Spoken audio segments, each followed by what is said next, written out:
My husband took his mistress to the Maldives on our anniversary. I stayed silent. I sold the penthouse and left the country. When they returned, the home he bragged about was someone else's. Like I said, my husband took his mistress to the Maldives on our anniversary. I did not argue with him, beg him to reconsider, or call him in tears the way he clearly expected. I sold the penthouse, boarded a one-way flight, and left the country. By the time he returned from his romantic vacation, the home he had spent years bragging about no longer belonged to him. The message arrived at 6:14 inches the morning while I was folding a green silk dress across the bed. I had bought that dress specifically for our anniversary trip, and the fabric was still warm from my hands when Adrian's name appeared on my phone. I assumed he was asking some ordinary last-minute question about adapters, sunscreen, or where I had packed something. Those small logistical check-ins had become our version of intimacy. Instead, his message said, "Elena, don't come to the airport. I'm taking Chloe instead. She's 24, exciting, and deserves this trip more than you. We'll discuss lawyers when I return. Don't call me crying." I read it twice while the city moved 42 floors below me, indifferent and already awake. Then I laughed. It was not the shattered kind of laugh that comes before sobbing. It came from somewhere quiet, cold, and newly awake inside me, because Adrian had just made a catastrophic mistake. He was brilliant with real estate, contracts, and multi-million-dollar developments, but he had forgotten to verify whether he actually owned the home he was so casually planning to leave me in. Before I explain what I did next, I need to explain who I was and why the paperwork mattered. My name is Elena Vasquez Cross, and I was 38 years old when this happened. I had spent the first decade of my career as a trust and estate attorney at Harrington & Cole, a mid-sized but quietly influential Chicago firm that handled the kind of wealth management arrangements wealthy families preferred never to discuss publicly. At 33, I left private practice to manage the financial affairs of my Aunt Beatrice. Depending on whom you asked, Beatrice was either an eccentric recluse or one of the sharpest real estate investors in the Midwest. Both descriptions were accurate. She died 18 months before Adrian sent that message, after pancreatic cancer took her from diagnosis to death in only 9 weeks. She was 71, and she faced the end exactly as she had faced everything else: organized, unsentimental, and several moves ahead of everyone around her. She had been updating her estate documents since her 50s, so when she died, control of her trust transferred without a single legal complication. That was not luck. It was exactly what she had designed. I met Adrian Cross at a charity auction 4 years before Beatrice died. He was 41, the founder of Cross Development Group, and he carried the particular confidence of a man who had built his own success rather than inherited it. He was magnetic without seeming rehearsed, and, unlike many men in his income bracket, he was genuinely funny. We dated for 14 months. He proposed on a Tuesday evening without ceremony, but with exactly the right ring. At the time, I considered that proof that he understood me. Looking back, it was also a warning. Adrian paid exquisite attention when getting a detail right cost him something or improved the outcome he wanted. We married on a Saturday in October in front of 60 guests, and dinner continued until 2 in the morning. The penthouse was presented as a wedding gift, but it did not come from Adrian. It came from Beatrice. During the reception, she pulled me aside, pressed a manila envelope into my hands, and said, "Your name, your holding company. Don't complicate it." She was already ill then, although none of us understood how ill. I thought the gift was simply an act of love. It was, but it was also an act of protection. Beatrice had spent 50 years watching intelligent, accomplished, careful women lose homes and fortunes because they trusted the wrong person with legal documents. She had seen it happen in her generation and in mine, and she had quietly decided it would not happen to me. The penthouse had been purchased outright for $3.8 million in cash through a private entity she had structured and transferred to me in 2019, Vasquez Holdings, LLC. I was the sole member. The EIN was mine, the attorney of record was mine, and Adrian's name appeared nowhere on the deed, title policy, operating agreement, or chain of ownership. He had contributed nothing to the purchase price. For 3 years, one of Chicago's most confident real estate developers had been living in my property without ever bothering to read the documents. I had not exactly hidden the arrangement. Adrian knew the apartment was Beatrice's gift, and he had thanked her with the warmth of a man who understood the value of a luxury asset. He simply assumed that because he was my husband, and because valuable things had a habit of collecting around him, the penthouse was effectively his. In Adrian's mind, that was the natural order. He never checked. That morning, his arrogance gave me the only opening I needed. I placed the phone on the bedside table and called Marcus Riley. Marcus had worked as a luxury real estate broker in Chicago for 26 years, after spending a decade in commercial transactions at a firm where ordinary residential deals would have looked like a hobby. He was 63, meticulous, discreet, and accustomed to moving valuable property for people who could not afford unwanted attention. I had worked with him on 2 estate sales for Beatrice before her death. After her funeral, he had called and said, "If you ever need anything moved, call me first." At the time, I thought it was professional courtesy. At 6:31 that morning, I finally understood it as something more specific. "I need to sell the penthouse," I told him. He paused, recalibrating. "What timeline?" he asked. 48 hours. The silence that followed was the silence of a professional doing math. Marcus told me that was aggressive. I said I knew. I authorized him to price it 20% below market, accept cash buyers only, and make sure it was gone before Adrian's return flight landed. He asked whether the title was clean. I told him it was held solely by Vasquez Holdings, with no co-owners, liens, or complications. "Give me 4 hours," he said.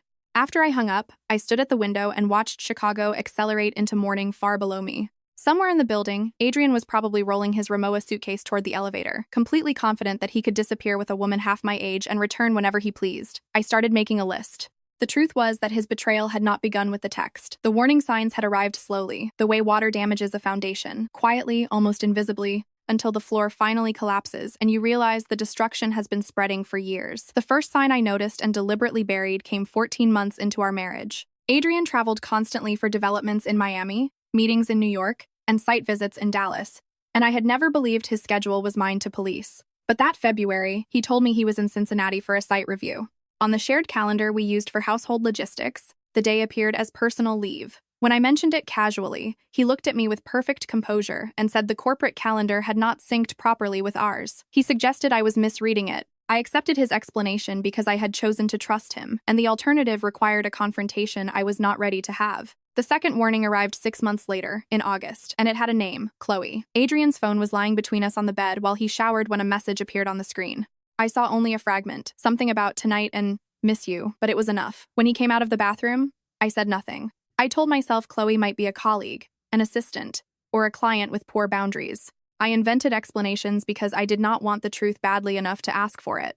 That was my failure, and I have never pretended otherwise. The third warning came 3 weeks before our anniversary. I found a hotel confirmation in the email account we shared for travel bookings and reward points. The reservation was for Gili Lankanfushi in the Maldives. 2 guests, 6 nights, booked under Adrian's name. The second guest was listed as TBD. I sat with my laptop open for a long time, staring at those 3 letters. I wish I could say I confronted him immediately, but I closed the computer, walked for an hour and 15 minutes, covered roughly 4 miles, and then sat alone in a coffee shop for another 40 minutes until my hands stopped shaking enough to order. When I returned home, Adrian was watching television. He kissed my cheek. I said nothing for 3 weeks. Then his message arrived at 6:14 inches the morning, and suddenly there was nothing left for me to ask. Marcus called back at 11:07. He already had 3 serious offers. The highest was $3.4 million, but the buyer wanted 2 weeks for due diligence. I rejected it immediately. The next offer was $3.2 million from an investment group based in Dubai. They could close in 48 hours, pay cash, and proceed with minimal conditions. I accepted. Marcus reminded me that I was leaving $200,000 on the table. I told him I needed the building sold before a specific man's flight landed from the Maldives, and premium pricing was not my priority. He was quiet for a beat, then said he understood. Because he had known Beatrice, he truly did. He promised the purchase agreement would reach my attorney by 3 that afternoon. My attorney was Diana Cho, 44 years old, with 15 years of Chicago real estate law behind her. She possessed the kind of meticulous precision that made other lawyers nervous. Beatrice had trusted her with estate work for a decade, and of everyone I called that morning, Diana was the person I felt most relieved to hear. Diana asked me to walk her through the Vasquez Holdings structure from beginning to end. I did. She confirmed that Adrian's name was nowhere in the chain of title, and that the asset had been acquired and held through my private entity as Beatrice's gift. He had contributed nothing to the acquisition, maintenance, or capital improvements. Every recurring expense had been paid through the holding company account, and Diana already had 3 years of records proving it. Under Illinois law, she told me, the property had never become a jointly owned marital asset. Then her professional neutrality slipped for one brief moment. "Your aunt was a very smart woman," she said. "She was the smartest person I knew," I answered. The purchase agreement arrived at 3:14 that afternoon. I signed electronically. Diana countersigned for Vasquez Holdings at 4:02. At 5:49, a wire for $320,000, 10% of the sale price, reached the company account as earnest money. I was standing in Adrian's closet with 3 industrial garbage bags when the confirmation appeared. I had been inside that closet thousands of times. I had hung his dry cleaning, retrieved watches, packed suitcases, and navigated the space in darkness on early mornings. His side was perfectly organized: 12 custom suits, 2 rows of dress shirts, shoes stored in individual boxes, and watches arranged in a velvet-lined drawer. He had bought those things with money from deals I had helped him support, not by investing financially, but by quietly maintaining the infrastructure beneath his life. I had reviewed contracts when he wanted a second set of eyes. I had managed the home so smoothly that he never had to think about it. For 6 years, I had made his life function, and he had dismissed me in a 40-word message. I did not cut his clothes, bleach them, destroy a watch, or take scissors to a single lapel. That would have been emotional, and by then I was finished wasting emotion on Adrian Cross. I placed his belongings into 3 garbage bags, tied them carefully, and set them beside the front door with the precision of someone preparing a delivery. Then I packed my own essentials, both passports, American and Spanish, because I held dual citizenship through my grandmother, jewelry,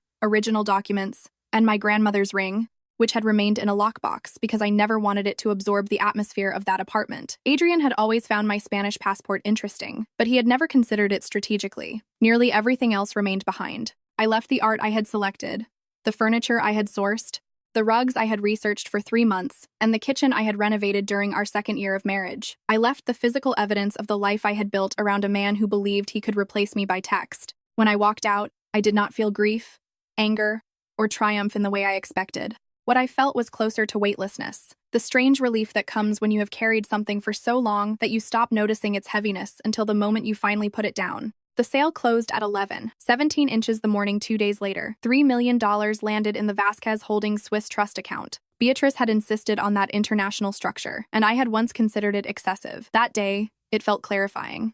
Before noon, Diana emailed the final settlement statement with one line beneath it. Congratulations on the successful transaction. Safe travels. Marcus called to confirm that Sterling Holdings Dubai had taken possession.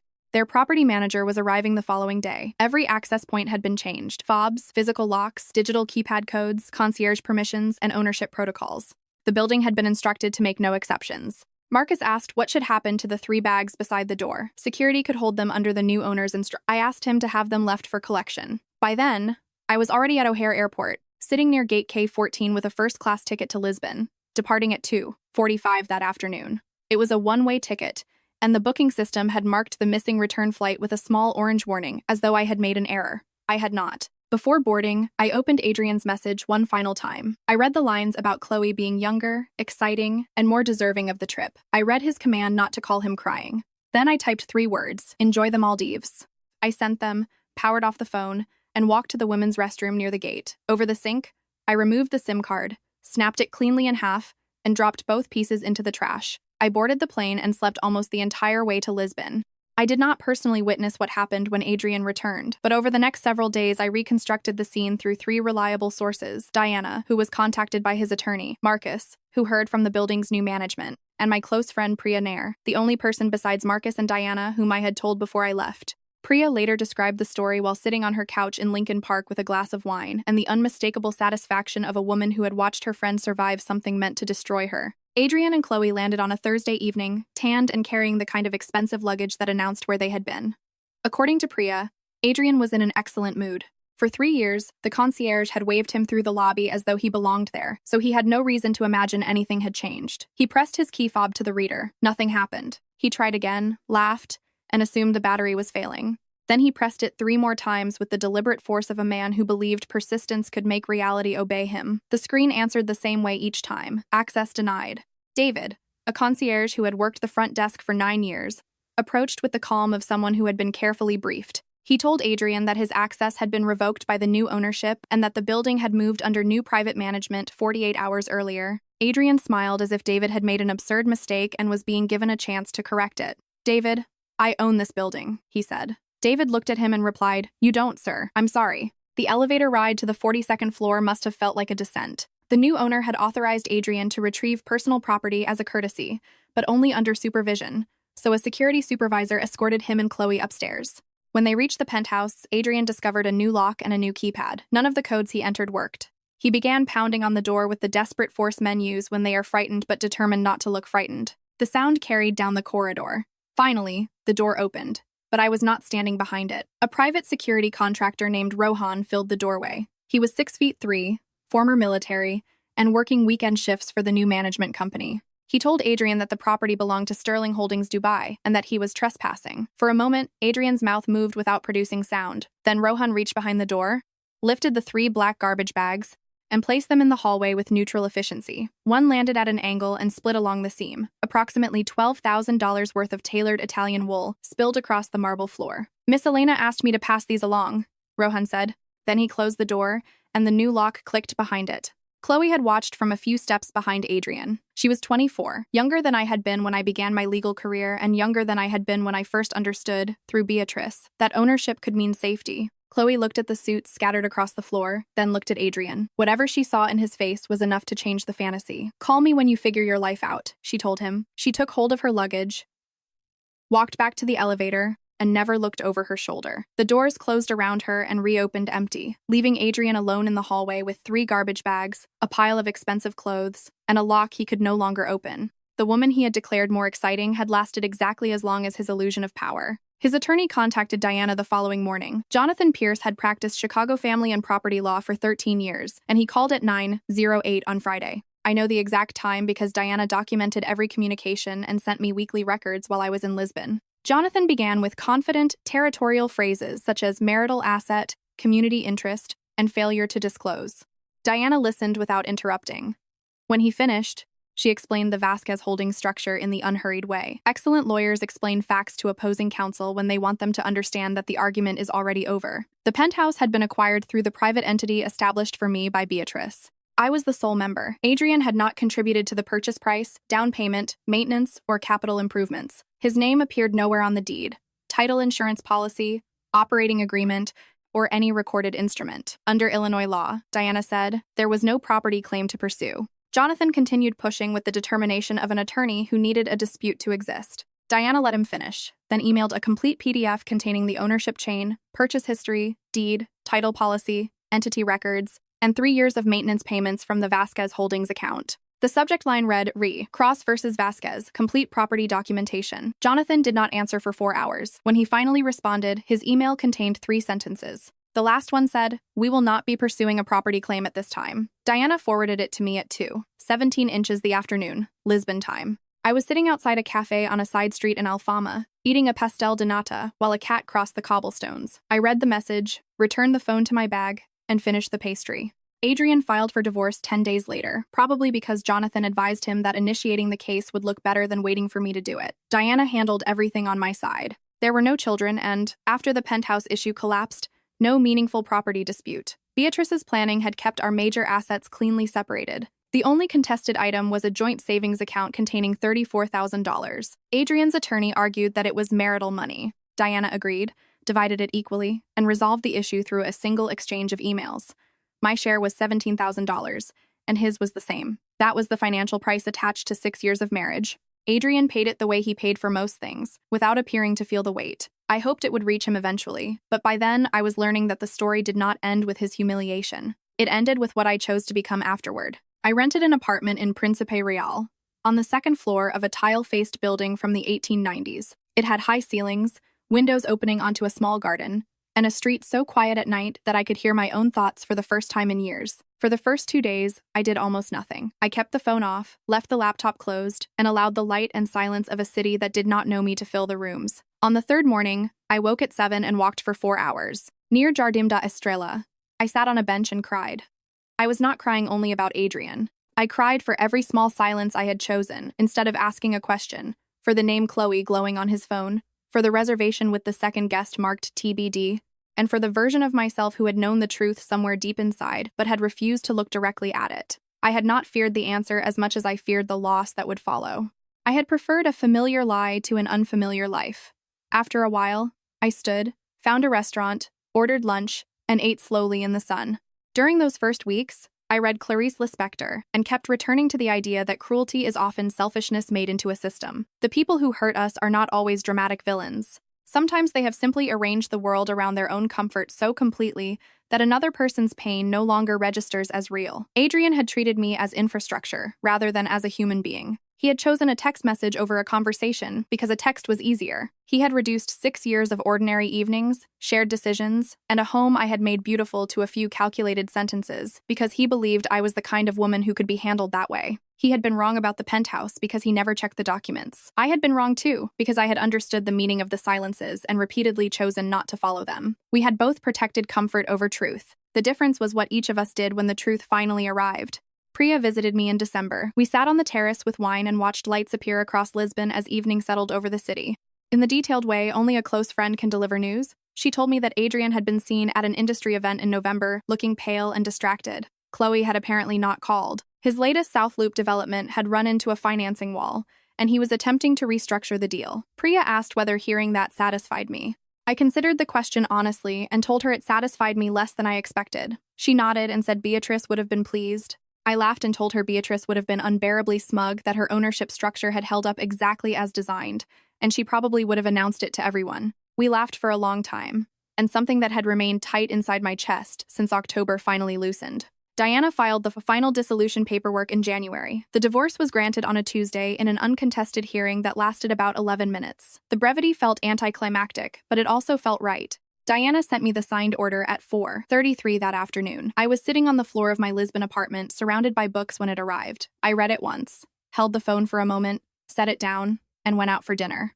Adrian had sent his anniversary message because he believed it would humiliate me. The younger woman, the word exciting, the claim that I did not deserve the trip, and the preemptive command not to cry had all been chosen to make me feel small. I believe he thought carefully about the cruelty of that message. He expected me to dissolve while he relaxed in the Maldives, secure in the assumption that the apartment, the marriage, and the power all belonged to him. He was correct about only one thing. Someone was humiliated that week. It simply was not me.